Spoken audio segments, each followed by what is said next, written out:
Merci, Monsieur le Président. Monsieur le Premier ministre, je voudrais tout d'abord m'associer ainsi qu'associer mon groupe à ce que vous avez dit et ce qu'a dit Monsieur Barroso à propos de l'attaque à la bombe à Boston. Je voudrais vous remercier, Monsieur le Premier ministre, pour votre intervention, pour votre discours. Je sais que vous êtes un expert dans la lutte contre l'euroscepticisme, car vous êtes face aux vrais Finlandais, à ce parti, et vous savez comment les prendre. Mais soyons honnêtes, reconnaissons que le débat que nous avons avec vous est un débat qui porte pas uniquement sur un problème concernant la Finlande, ni même concernant un phénomène britannique traditionnel. Je parle de cet euroscepticisme qui se développe. Il y a 2 jours, un nouveau parti politique a été créé en Allemagne, qui s'appelle Die Alternative für Deutschland. C'est un parti eurosceptique. C'est un parti qui veut sortir l'Allemagne de l'euro. Et ce que ce parti demande, ça n'est pas du tout une alternative pour l'Allemagne. Je crois que c'est du suicide, c'est comme ça qu'on pourrait l'appeler. Ils veulent le suicide de l'Allemagne. C'est cela qu'ils proposent en réalité. En tout cas, ce qu'ils proposent est une parfaite stupidité.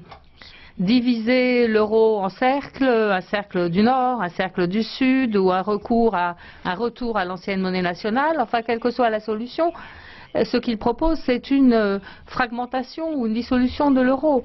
Alors je crois que le moment est venu, chers amis, pour lutter contre cela. S'il y a un pays qui souffre et qui risquerait de souffrir de ce scénario-là, ce serait bien l'Allemagne. Et cette alternative qu'il propose pour l'Allemagne, c'est une tragédie, pas seulement pour l'Europe, mais aussi pour l'Allemagne, parce que ce serait la dissolution de la machine exportatrice allemande, et ça pourrait être la fin du miracle allemand. Et, Monsieur le Président, si je dis ça, c'est parce qu'on en a des preuves. J'ai ici une étude qui a été faite par ING, la plus grande banque néerlandaise, c'est sa filiale anglaise qui a fait cette étude à la City. Où peut-on le mieux procéder à une analyse de ce genre qu'à la City? Donc cette analyse qui a été faite à la City montre que l'éclatement de l'euro va entraîner une sorte de fusion économique l'économie de l'Europe va fondre et la première victime, ce sera l'Allemagne.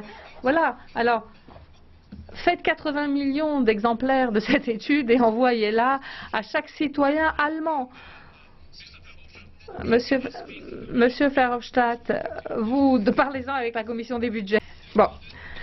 Alors, les conséquences sont très claires. Cette étude, faite à la City, je répète, dit que les principales monnaies des marchés allemands vont dévaluer de 20% et toucher toutes les exportations allemandes vers ces marchés. Deuxième conclusion, une nouvelle monnaie allemande, le Deutsche Mark, tomberait à une parité proche du dollar et perdrait immédiatement 20% de sa valeur, rendant les importations, en particulier d'énergie, extrêmement coûteuses. Et dernière conclusion d'ING faite à la City de Londres, l'éclatement de l'euro, ou la disparition de l'euro, entraînera un rétrécissement de 10% du PNB allemand en l'espace de 2 ans. Donc, ça n'est pas une alternative pour l'Allemagne. C'est le suicide programmé pour l'Allemagne, un véritable cauchemar pour l'Europe. Et pas uniquement pour l'Europe, mais aussi pour le Royaume-Uni, car dans cette fameuse étude, l'une des principales victimes de cette affaire, ce sera le Royaume-Uni, qui perdra plus de 5% de son PNB immédiatement si jamais l'euro explose. Alors, voilà, chers collègues, Monsieur le Premier ministre, nous n'avons pas besoin d'alternative pour l'Allemagne. Ce dont nous avons besoin, c'est d'une alternative pour l'Europe. Il faut donc une union, cette alternative c'est une union politique, un véritable gouvernement, un trésor européen, et je me félicite de l'intervention de Joseph Daul qui a parlé du marché des obligations européennes. Il nous faut un fonds de résolution, il nous faut un système bancaire. Nous sommes à une croisée des chemins. Soit nous devenons les Nations Unies d'Europe, une sorte de confédération lâche d'États, ou alors nous allons vers une plus grande intégration. Moi, je connais bien mon choix, je sais de quel côté je suis et j'espère